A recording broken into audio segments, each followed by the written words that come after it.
ग्रेविस्टोन doji candlestick pattern बिल्कुल simple है। यहाँ पे समझना क्या है कि मार्केट सबसे पहले जो है अप ट्रेंड में होनी चाहिए, मार्केट अप ट्रेंड में होनी चाहिए। उसके बाद यहाँ पे किस कैंडल का फॉर्मेशन हो रहा है, डोजी कैंडल का। डोजी कैंडल किसको कहते हैं कि देखिए जहाँ पे मार्केट ओपन हुई है, अगर मार्केट वहीं पे उसी पॉइंट पे या आसपास क्लोज होती है तो हम लोग इसको डोजी कहते हैं।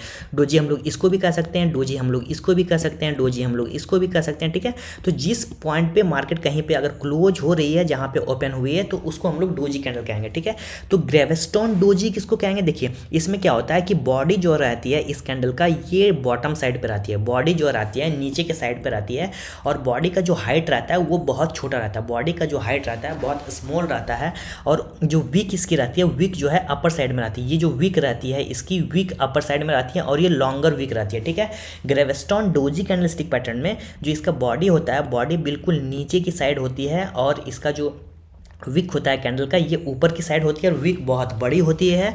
और यहाँ पे जो बॉडी होती है कैंडल की, ये बॉडी बिल्कुल छोटी होती है विक के कंपैरिजन में, ठीक है। तो अगर ये अप ट्रेंड में अगर ऐसा पैटर्न का फॉर्मेशन हुआ तो हम लोग इसको कहते हैं ग्रेविस्टोन डोजी कैंडलस्टिक पैटर्न, ओके। तो चलिए हम लोग इसको एक एग्जाम्पल के साथ समझते हैं। लुक, ये जो चार्ट है ये टाटा कॉफ़ी का चार्ट है, और टाइम फ्रेम है डेली का। यहाँ पे समझना क्या था हम लोग को कि मार्केट बिल्कुल अप ट्रेंड में होनी चाहिए। देखिए मार्केट बिल्कुल अप ट्रेंड में है, और मार्केट अप ट्रेंड में उसके बाद यहाँ पे देखिए कि क्या किस कैंडल का फॉर्मेशन होना चाहिए था, मतलब ग्रेविस्टोन डोजी। इसका मतलब क्या है, जहाँ पे मार्केट ओपन हुई वहीं पे क्लोज होनी चाहिए। देखिए ये क्या है, जहाँ पे मार्केट ओपन हुई वहीं पे क्लोज हो रही है, बिल्कुल ठीक है। इसका बॉडी का जो हाइट है बिल्कुल देखिए छोटा है, बॉडी का हाइट बिल्कुल छोटा है। वीक देखिए कितनी बड़ी है, वीक यहाँ पे बहुत बड़ी है, ठीक है।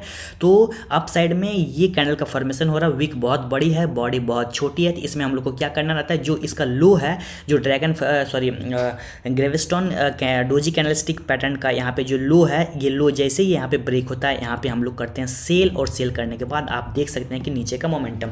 तो देखिए नेक्स्ट डे यहाँ पे बिल्कुल ब्रेक हुई है लो, देखिए ये कैंडल यहाँ पे ब्रेक हुई है। तो अगर इंट्राडे की प्रॉफिट की बात करें तो इंट्राडे अगर हम लोग क्लोज की बात करें तो 2.09% का प्रॉफिट हुआ हम लोग को सिर्फ इंट्राडे में, जो कि हम लोग का इंट्राडे का जो प्रॉफिट बनता है वो 10% बनता है। तो ये ब्यूटी है ग्रेविस्टोन डोजी कैंडलस्टिक पैटर्न का। सबसे पहले क्या होना चाहिए, मार्केट होनी चाहिए अप ट्रेंड में। उसके बाद टॉप पे यहाँ पे एक देखिए कैंडल का फॉर्मेशन हुआ, इसका वीक होनी चाहिए बड़ी, और बॉडी होनी चाहिए बिल्कुल छोटी, और जहाँ पे मार्केट ओपन हुई है उसी जोन में यहाँ पे होनी चाहिए क्लोज, ठीक है। देखिए बिल्कुल यहाँ यहीं पे क्लोज हुई है मार्केट। अगर हम लोग इसको रिफ्रेश कर दें तो रिफ्रेश करके आपको दिखाता हूँ। लुक यही है, देखिए क्या है, मार्केट बिल्कुल अप ट्रेंड में है। उसके बाद यहाँ पे देखिए अप ट्रेंड के बाद यहाँ पे देखिए वीक बहुत बड़ा है और बॉडी बहुत छोटा है। उसके बाद जैसे ये लो ब्रेक हुआ, यहाँ पे हम लोगों ने सेल किया, और इंट्राडे में हम लोग 10% प्रॉफिट कैच किए। अगर हम लोग इसका फ्यूचर्स अगर हम लोग शॉर्ट करते हैं तो ये हम लोग का प्रॉफिट करीबन बनता है। अगर हम लोग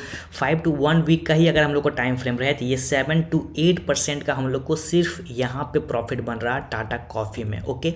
ये ब्यूटी है ग्रेविस्टोन डोजी कैंडलस्टिक पैटर्न का, ओके। चाहे तो आप इसको इंट्राडे में यूज करिए या फिर स्विंग ट्रेडिंग में यूज करिए, वो आप पे डिपेंड करता है। समझना सिर्फ ये है कि मार्केट जो है अप